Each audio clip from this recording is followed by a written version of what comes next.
روزگاری که مادر از برای آگاهی من لب به سخن می گشود، عشق را در کلامش، نور را در دلش و پاکی را در نگاهش می فهمیدم.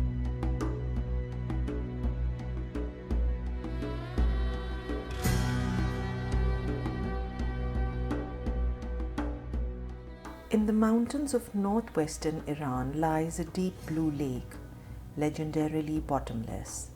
This is believed to be the birthplace of the sage Zarathustra, also known as Lord Zoroaster. Lord Zoroaster was known to be an Aryan priest who broke from the traditional Aryan faith around 600 BC when he saw the light and declared himself the chosen prophet of the one and only God, Ahura Mazda. Zoroastrianism is the first monotheist religion of the world, believed to have led the way for Judaism, Christianity, and eventually Islam. Zoroaster reformed the Aryan faith and stressed the principle of dualism, the eternal conflict between good and evil. Zoroaster taught that life was a preparation for death.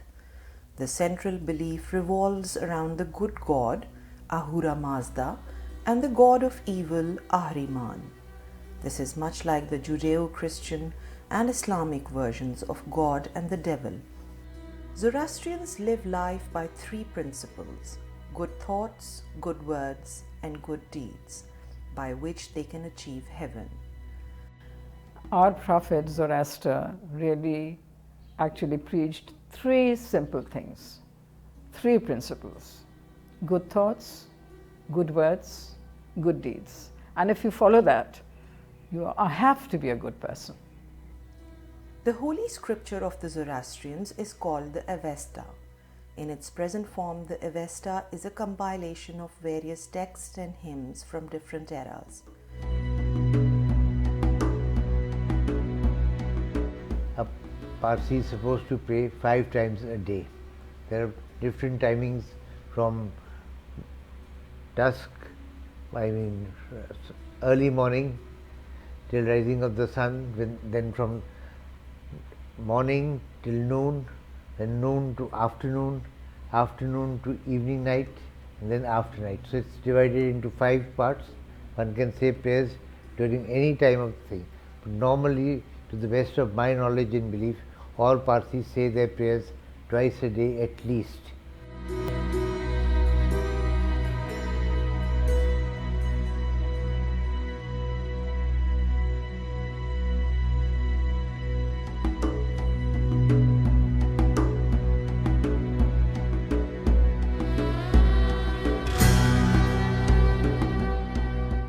It is a general misconception that the Zoroastrians worship the fire, when in fact fire is a symbol of ritual purity and a revered medium to reach out to the one and only God.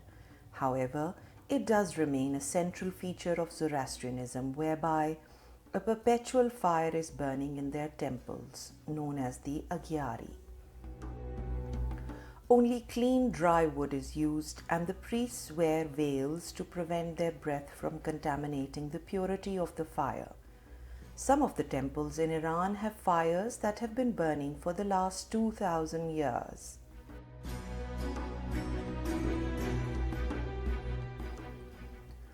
Zoroastrians do not believe in reincarnation. The moment of death is the moment of truth, and those who have done good in life are headed towards heaven. The body is left on a tower of silence, a custom-built tower to be consumed by vultures, the sacred bird, thus completing the cycle of nature and the philanthropy that continues even in death. However, many Zoroastrians now bury their departed.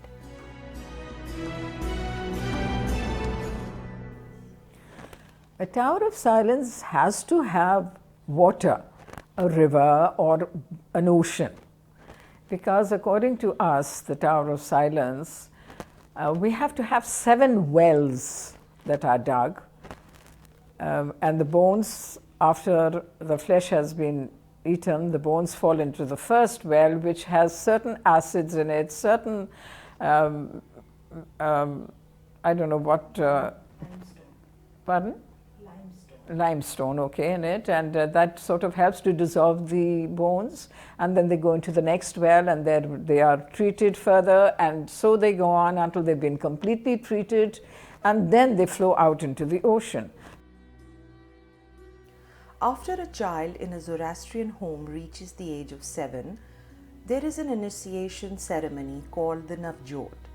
This is the first time the child wears the sedra and the kushti, which is a white shirt and a fine woven lamb wool string that are tied around the child by a priest, chanting holy verses in the presence of the holy fire. The child must also bathe with the holy water for cleansing and is thereby inducted in the Zoroastrian religion and is accountable for his deeds. The Navjot is our initiation into the Zoroastrian religion, and both boys and girls have to have it. Basically, a young child of the age of 8 or 9 is initiated into our religion, and the child is taught about our religion and our prayers. And when the Navjot is performed, that means that the child has voluntarily accepted to be a Parsi and to go along with the teachings of Zoroaster. The Arab conquest of Iran began in 633 AD under the caliphate of Hazrat Umar. Muslims brought with them a new way of life which was perceived as a threat to the Zoroastrians. New lands beckoned these Zoroastrians and their families, and many found themselves on the southern shores of Indian Gujarat in a place called Sanjan. Hailing mainly from Khorasan, laden with their books and holy fire and the hope of a welcome, the Zoroastrians of Persia waited with bated breath for their acceptance by the ruler of this new land. As the men and women bid their time, the king of the land, Jadi Rana, offered the guests a chalice of milk. In essence, this meant that the hosts were well satisfied and happy within themselves and had no need for new arrivals. The Zoroastrians dissolved sugar in the milk and returned it, implying that were they accepted by the hosts, they would bring sweetness to the host society just as the sugar had sweetened the milk, and will never be a threat to the host. Their assimilation in society would bring richness to India, and thus the Parsis were born. Parsi literally means one who belongs to Persia, and they developed their own identity when they accepted Jadi Rana's stipulations for staying in India. They were told to adapt the Gujarati language and garments. A ban on conversion was placed, which has now transformed into a tradition that Parsis still honor, despite it being a reason for their dwindling numbers. The arrival of the Parsis and the entire chronology of the events are recorded in Qissa-e Sanjan. For years and years, Parsis flourished in the main trade centers of India. As a community, they remained small in numbers, yet made it up by being well-educated and affluent traders for many centuries. Just before the Indo-Pak partition in 1947, there were 114,000 Parsis in British India. This is the highest recorded number of Parsis in the subcontinent. In 54 years, the numbers depleted to almost half, and in 2001, there were 69,000 Parsis residing in India. In Pakistan, the statistics are even lower, with only 1,800 Parsis spread all over the country. Karachi is the major hub of Parsis in Pakistan, and in the year 2014, there are only 23 Parsis in Lahore.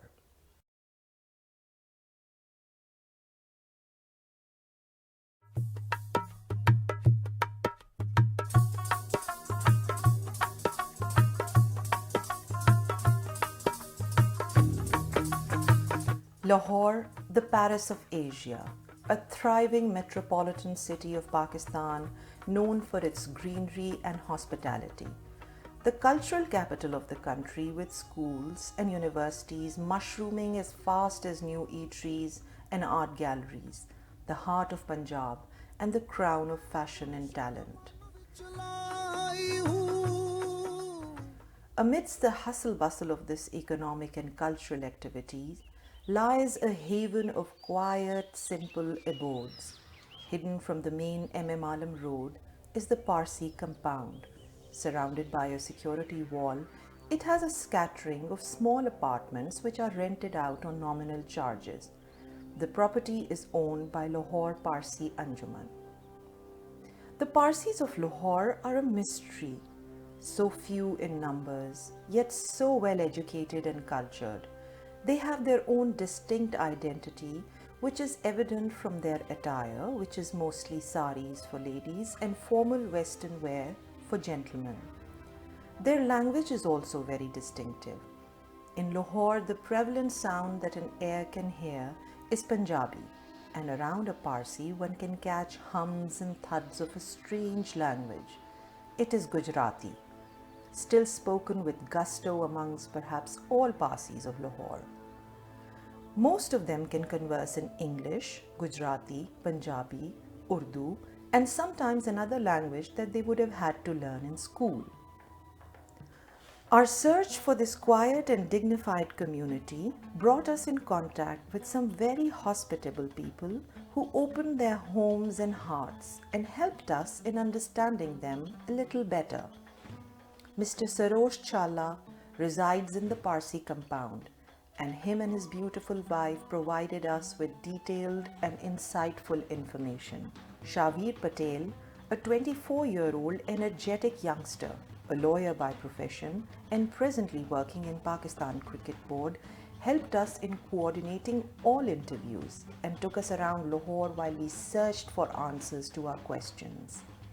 Mrs. Nargis Sobani, an elegant and beautiful lady, served us a sumptuous tea and spoke candidly about her life. And Miss Amy King, in spite of her busy schedule and travel plans, gave us an astute interview covering many aspects of the Parsi religion and life in Lahore as a Parsi.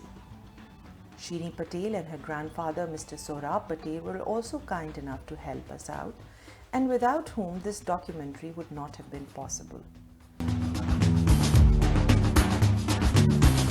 Most Parsis have lived here all their lives, their families having moved to Lahore for better economic opportunities. Mr. Sarosh's family owned the famous company Jamshedji's in Lahore, Kand, who were a major supplier for the British and Pakistan armies. Their business took a setback during the era of General Zia, and the Challas had to eventually wrap up their business. My late grandfather wanted to improve the quality of life of his family. And being a little into the trading thing, he found that there was an opening in a shop in Lahore. So through a contact, he tried to reach Lahore. But by the time he was in Delhi, he ran short of money. So he spent the night with Tonga people on that sarai. And next morning he reached Lahore and he found an employment at a place known as Jamshedji Sons in Lahore Cantonment. The Patels, however, moved to Lahore as late as the 80s. My family moved to Lahore for work basis, basically. The opportunities were greater. Parsi families traditionally give a lot of importance to education.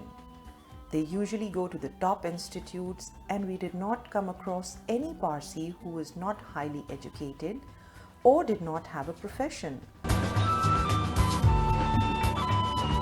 Like most old inhabitants of Lahore, the Parsis missed the old way of life. It was wonderful. Aisha, Lahore was a wonderful, wonderful city to grow up in. It was a town at that time, it wasn't a city.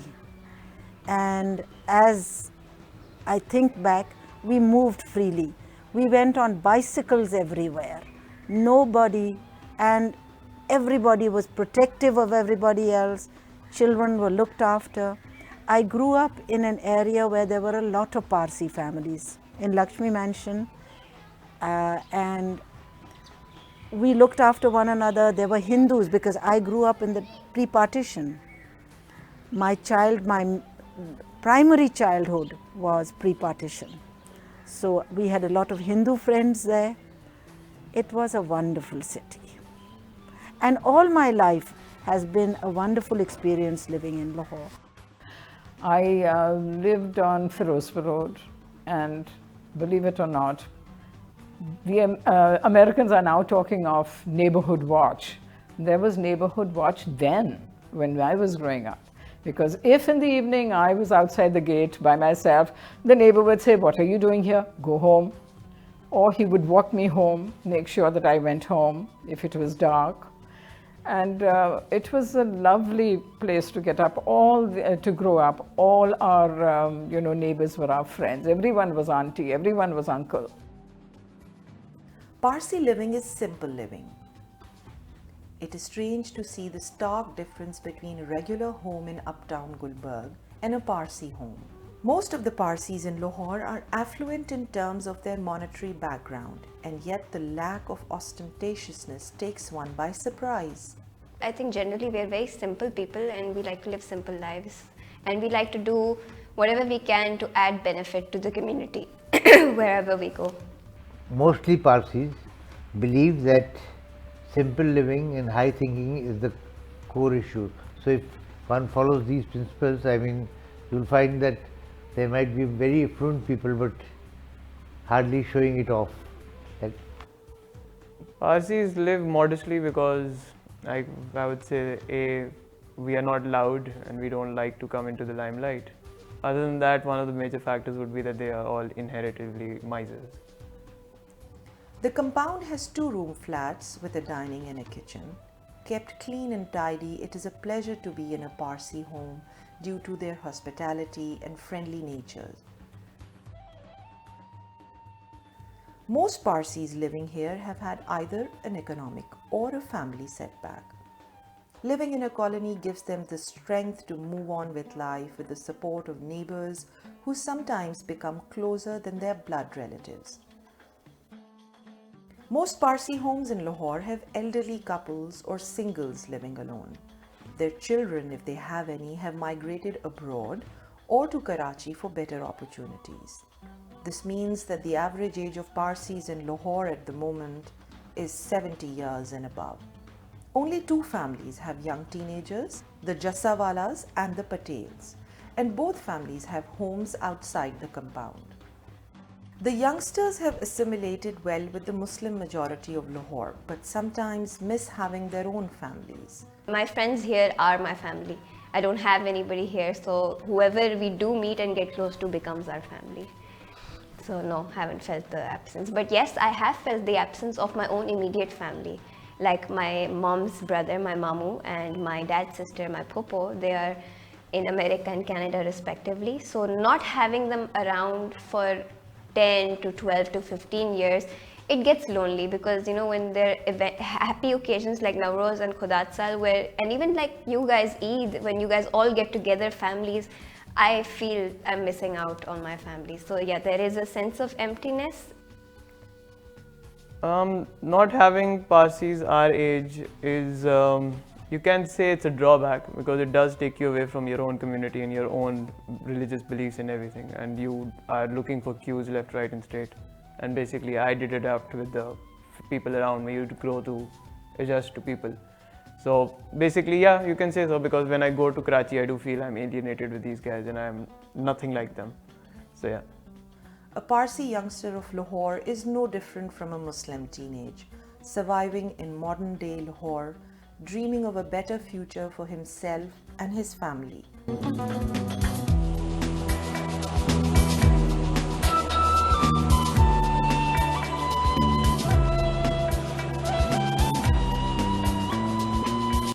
A Parsi temple is called the Agyari, and it is presently situated next to the Parsi compound where it was brought in 1993. This Agyari was built, the original Agyari was located at a place known as Rettigan Road in Lahore, just behind the Animal Husbandry College, behind the old district courts, in 1893. I repeat, 1893, and was moved to this location, I mean the present location, in 1993, because that was a low-lying area. Lahore does not have a tower of silence for the departed souls. There is a graveyard near the Minar-e-Pakistan, which is centuries old, and this is where the Parsis bury their dead. Interestingly, the younger generation wants to go to the Tower of Silence. Well, I don't like the idea of getting buried. I honestly don't like it because I don't know why. I think I'll suffocate even though I'll be dead, but there's a sense of claustrophobia deep down below. So it would either be cremation or the Tower of Silence. If there is the presence of vultures, then I would definitely go for the Tower of Silence. For me personally, as a person, I would rather go into the silence of tower. Why? Because A, nobody comes near it once you're gone, and you're left there and you're forgotten. You're truly forgotten in a sense that nobody really does go to your grave and cry all day long, we miss this person. So in that sense, I do agree to it.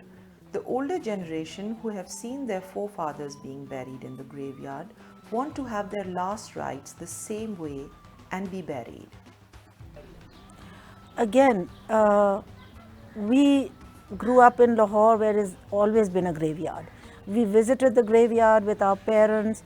The mindset is that you have accepted that form of internment.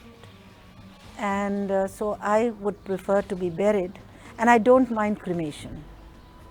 But the Tower of Silence is not something that is, to my way of thinking, very viable right now. I, however, have always known burial in Lahore, and since my parents, my grandparents and all have been buried, obviously I too would like to be buried.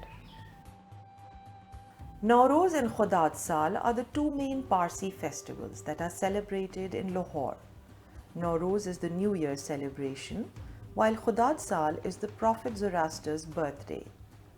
Nowruz was celebrated with great zeal when there was a sizable number of people in the Parsi community.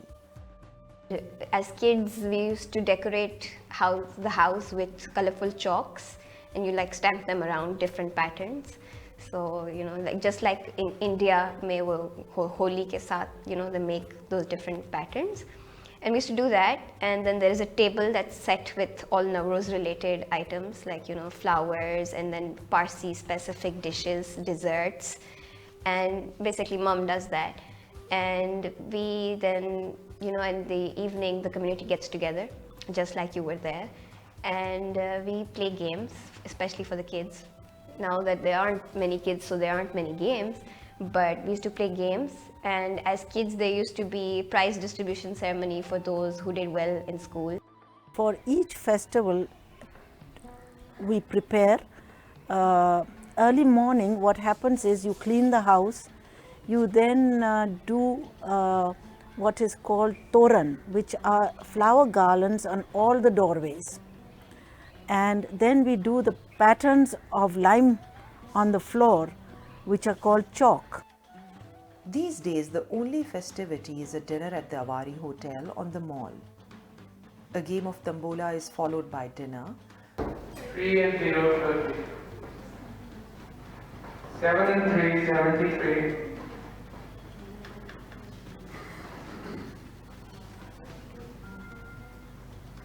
And 1 and 4, 14. The dwindling number of Parsis in Lahore is mainly due to two reasons. One of them is the number of children Parsi couples have. It is hardly ever more than 2. And the other reason is the migration of Parsi families towards the West, mainly due to economic reasons. However, when we asked what made them stay in Lahore, when so many of their friends and families had moved abroad, there was an interesting deluge of answers.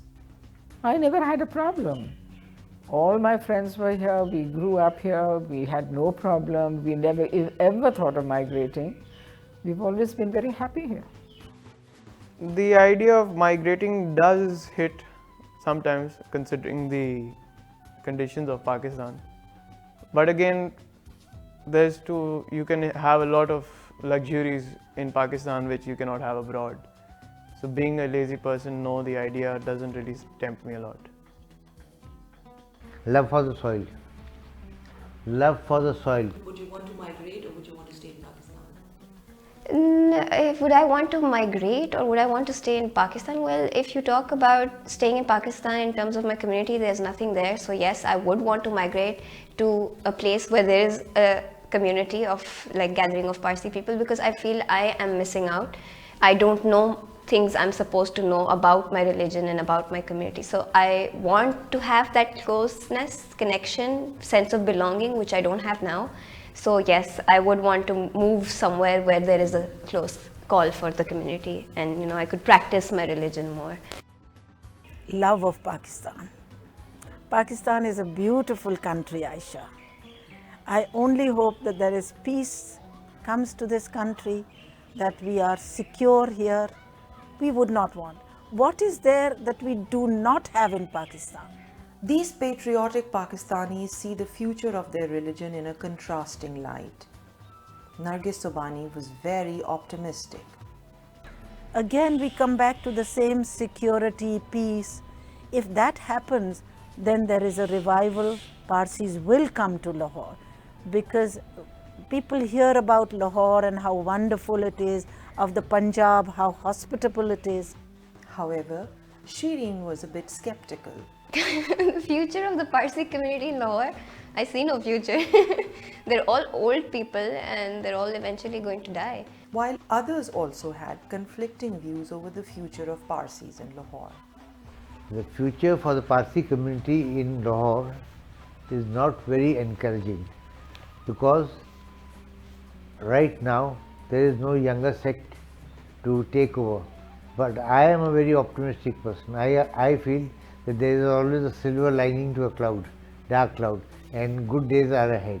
We may be at the end of a wrong tunnel, but there is sunlight at the end of it. The Parsi community was an integral part of the diaspora of Lahore. Parsis, who were once the gem of Lahore crown, are now only a handful. With names like Bepsi Sidhwa, the famous writer, and Mr. Dinshaw Challa. The list goes on, and yet our quest here is finished. We have found answers and beyond.